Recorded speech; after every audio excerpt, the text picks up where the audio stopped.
Olá, eu sou o Fernando Rocha e esse é o Na Medida do Possível ou Quase, um não manual sobre a vida saudável. Não manual porque felizmente a gente não tem manual.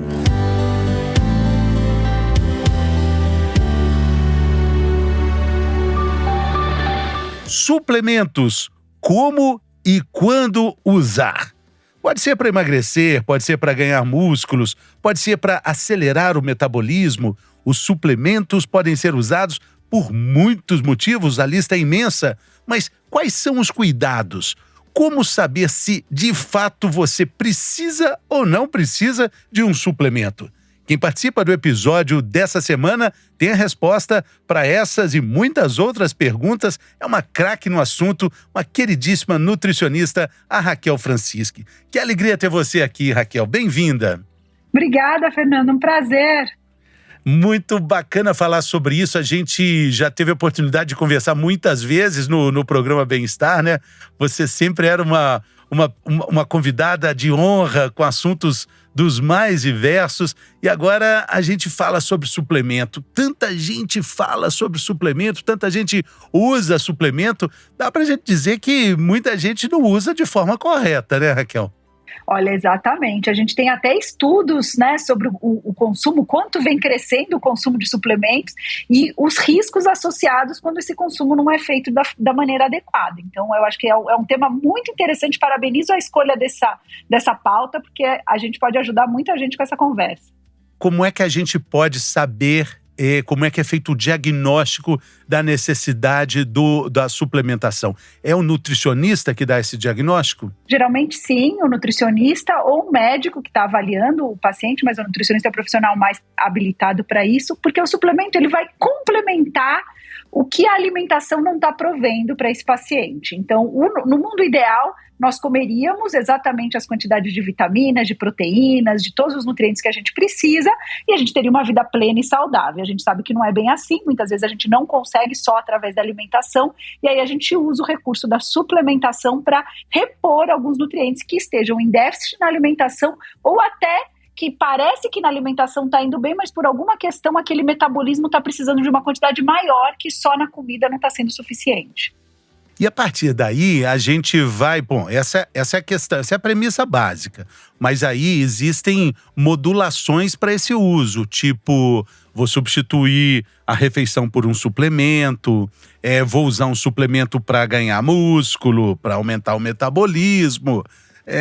São várias livres associações, né? Exatamente. É legal a gente pensar quais os tipos de suplementos, né, que geralmente as pessoas usam, né? Por exemplo, o suplemento de proteínas, que tem, por exemplo, o whey protein, que é a proteína do soro do leite. Tem outras proteínas, como a albumina, as proteínas veganas, proteína de ervilha, proteína de soja, de arroz. Então, são suplementos à base de proteína que visam aumentar o aporte de proteína no cardápio dessa pessoa, seja por uma necessidade aumentada, tanto pela atividade física ou até pela idade, porque pessoas, né, geralmente com mais de 40, 50, 60 anos, tem uma necessidade de proteínas aumentada. Até gestantes, às vezes, precisam, sabe? Mas também tem uma associação muito direta com o treino.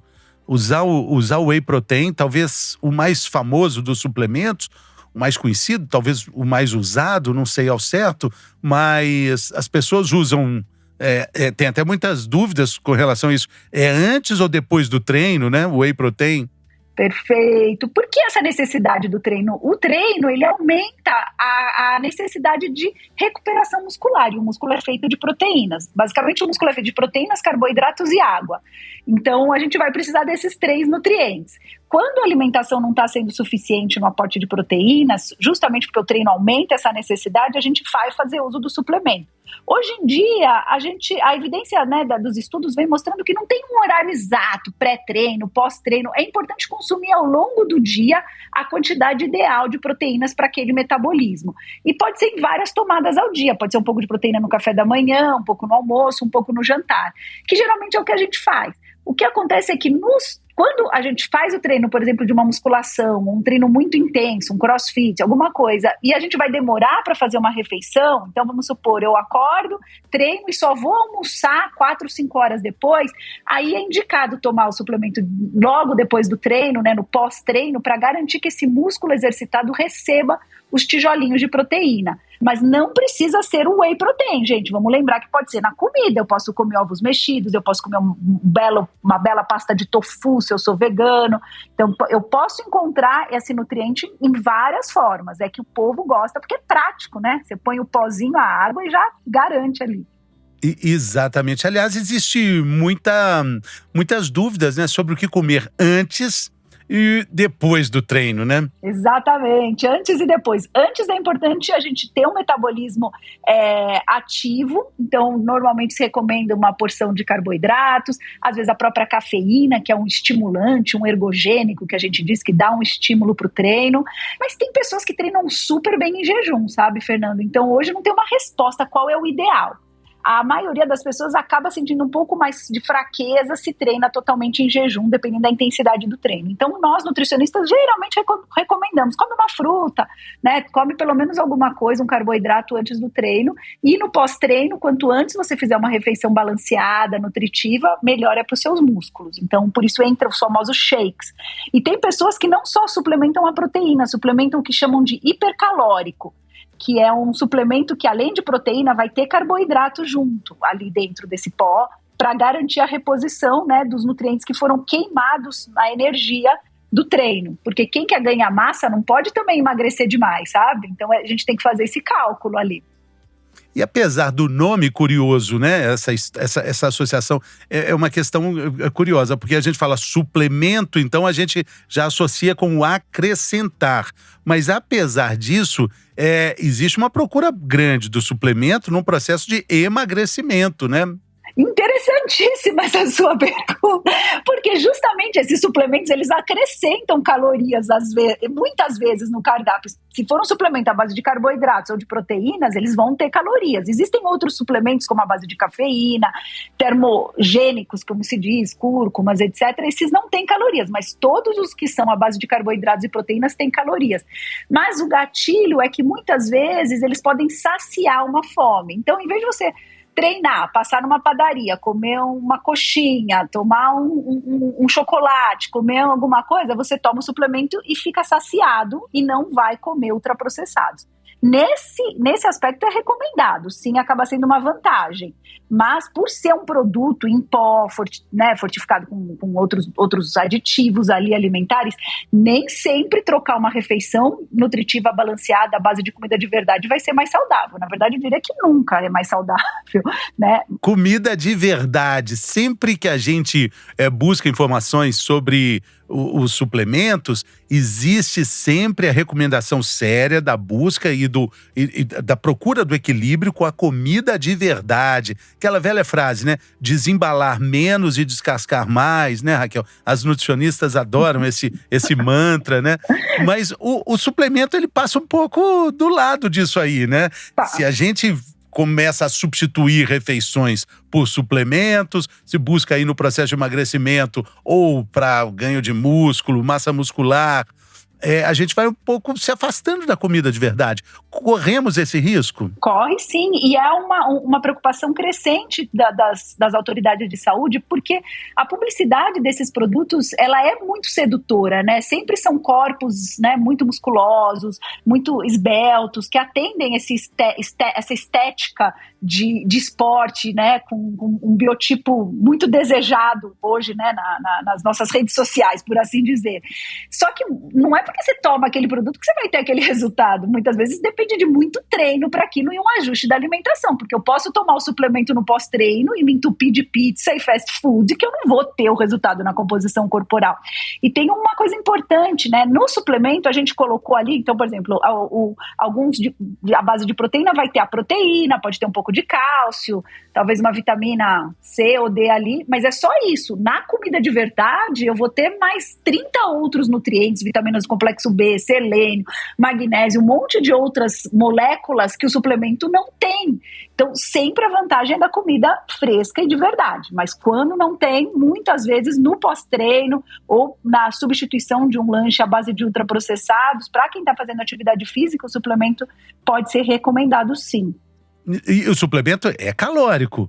Sim, Ele todos tem eles calorias. têm. Sim. Sim. Agora, outro paradoxo também, a gente fala muito do cuidado para evitar a automedicação, para evitar, né, buscar o que serve para o vizinho, para a amiga, para o amigo, para a gente, né? Cada um é um próprio universo único ali, na sua maravilha de ser, né, Raquel? Mas a gente busca, né, essa facilidade.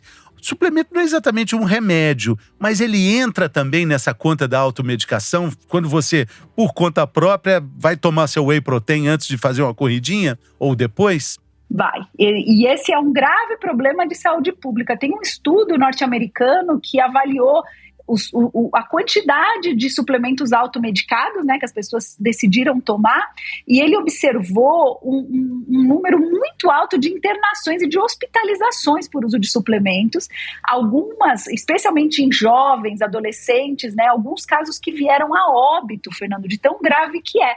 Especialmente quando a gente pensa nesses suplementos, os energéticos, que têm um excesso de cafeína ou alguns estimulantes ali dentro que podem acelerar demais o metabolismo, dar uma taquicardia, o coração não dá conta e, dependendo se não estiver bem hidratado, né, que é um risco muito grande desses suplementos, porque a gente tem o hipercalórico e o que hoje a gente chama de energético, as bebidas energéticas. Apesar de terem calorias, essas energéticas, elas têm substâncias que são muito estimulantes, cafeínas em doses altíssimas. E aí tem que ter muito cuidado na hora desse consumo. Taurina, exatamente. Taurina, cafeína, são substâncias que são perigosas se consumidas em altas quantidades, se consumidas com inadequado estado de hidratação, dependendo do treino, porque às vezes, vamos lá, a gente que faz atividade física sabe que tem treinos pesados e treinos leves. Se você toma algo que não é proporcional à intensidade do esforço, seu coração estava lá, preparado para correr 1 hora, e você, na verdade, vai só fazer uma natação, uma bicicletinha ali de meia hora. O que acontece com esse coração que foi bombardeado com estimulante? Isso pode ter, sim, efeito adverso. Ansiedades, insônias, taquicardia, palpitação, crise de falta de ar. Todos esses sintomas podem acontecer. Então, é muito importante passar por uma avaliação, né, de um profissional de saúde antes de fazer essa autossuplementação aí.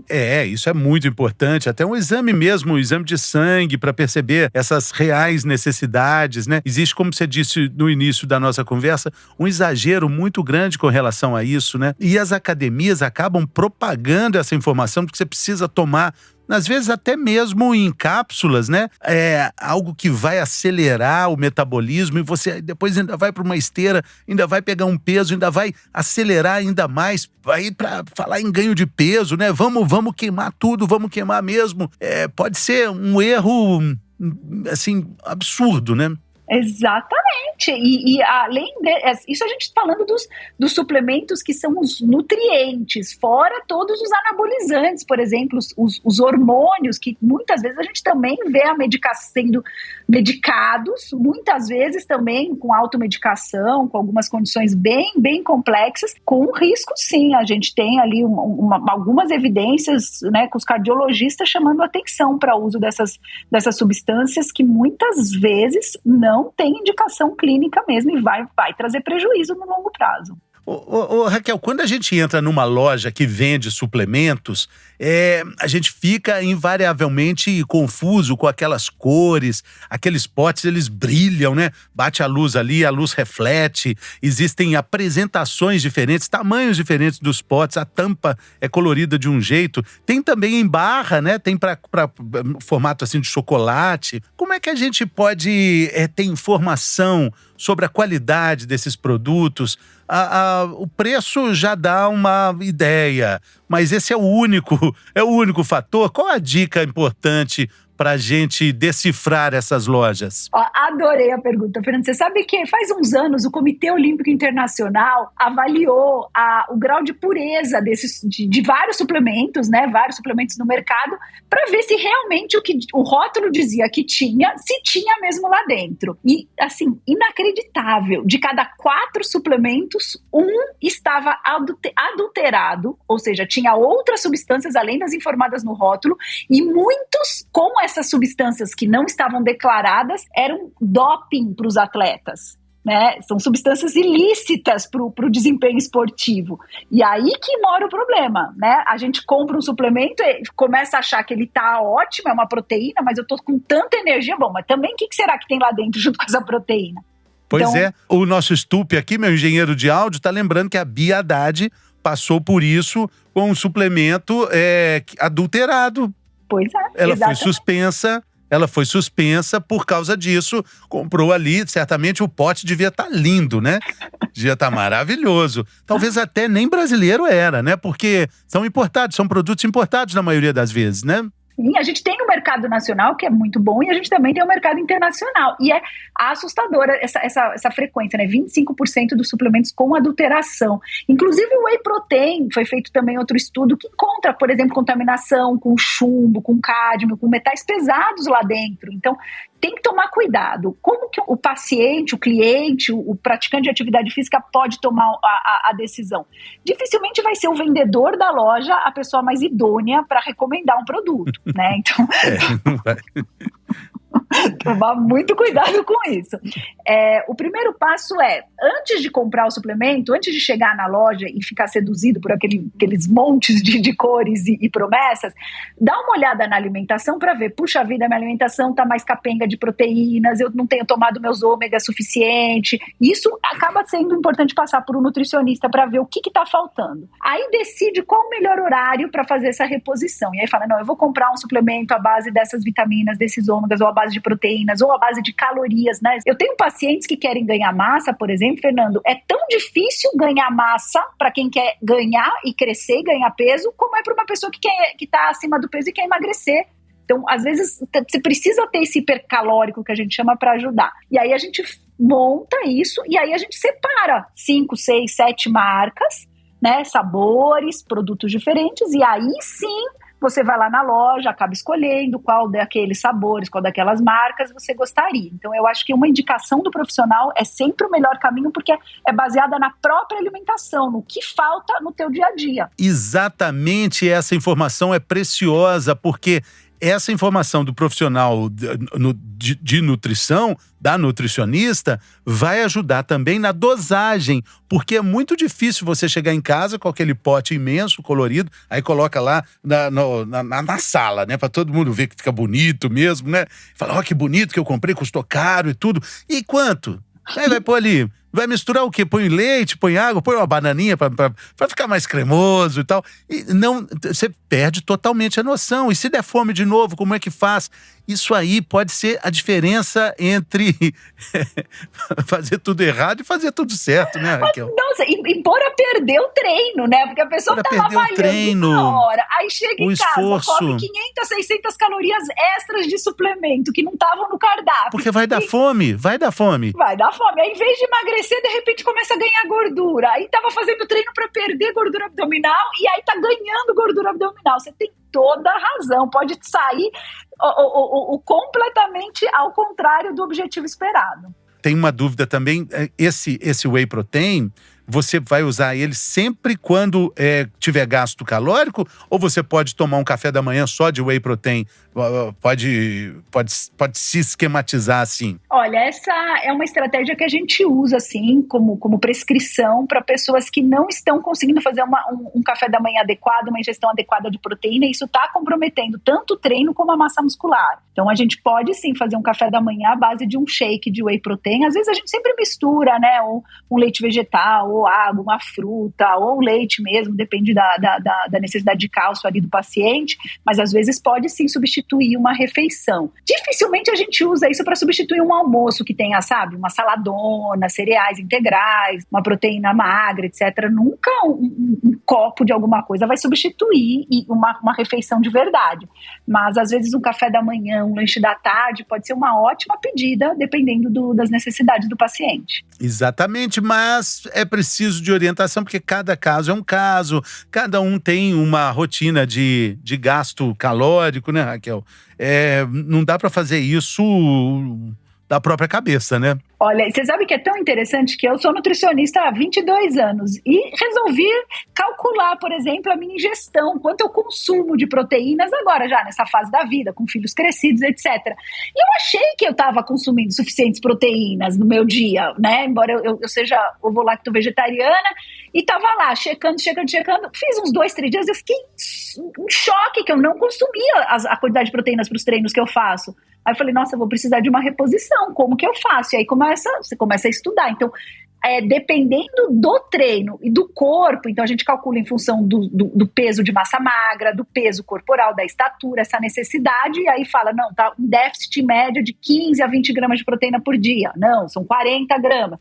Então vamos repor isso via suplemento. Qual suplemento? Qual tipo de proteína, né? Então, muitas vezes a proteína vegetal tem uma digestibilidade melhor do que o whey protein, que é um pouco mais pesado. Aí você tem que ir analisando todas essas variáveis. Tem o preço, que não é barato, né? Então, tem pacientes que não querem investir essa grana num suplemento, porque todo mês vai ter que estar comprando aquilo. Então, são muitas variáveis que a gente vê e até nós, profissionais de saúde, às vezes vamos precisar fazer uso deles, sabe? Para a gente caminhar aqui para o fim do episódio, a questão do preço que você acabou de falar, esse também é sinal de alerta. Muito barato, muito cuidado, né? Porque isso barato demais não é não, né? Olha, você sabe que teve uma denúncia, né, nos Estados Unidos de como eram feitos esses suplementos, né? E são realmente assim fábricas absolutamente artesanais, sabe, de quintal de casa, sem nenhuma qualidade de higiene, controle de higiene, qualidade de matérias-primas, e aquilo sendo feito daquele jeito e é vendido, e a gente importa esses produtos, né? Aqui no Brasil, as fábricas têm que obedecer a uma legislação da Anvisa, tudo direitinho, então a gente até, muitas vezes, acaba preferindo os produtos nacionais que têm uma certificação de qualidade do que um importado que a gente não sabe a procedência exatamente. E aí o preço faz toda a diferença, né? Se tiver muito barato, desconfia. Muito bem, essas foram as dicas da minha querida Raquel Francisco, nutricionista. E olha, você pode compartilhar esse conteúdo com as pessoas que você sabe que vão usufruir dessas informações valiosas que foram passadas aqui nesse episódio. Quero te agradecer muito, Raquel. Foi uma alegria te reencontrar por aqui. Muito obrigado, sucesso na jornada. Você falou que os meninos estão grandes. Qual idade? Te conheci grávida. Grávida? Você me conheceu grávida lá no Bem-Estar. O mais velho tá com 11, o mais novo com 6. Adoram futebol. Então, uma alegria. Agora... Qual que eu mandei abraço pra ele depois, quando ele nasceu? O Thiago. O Thiago. Viu, Thiago? Valeu. Obrigada. Então tá, querida. Tudo de bom. Valeu. Beijo, obrigada. Beijo. Valeu, pessoal. Até a próxima.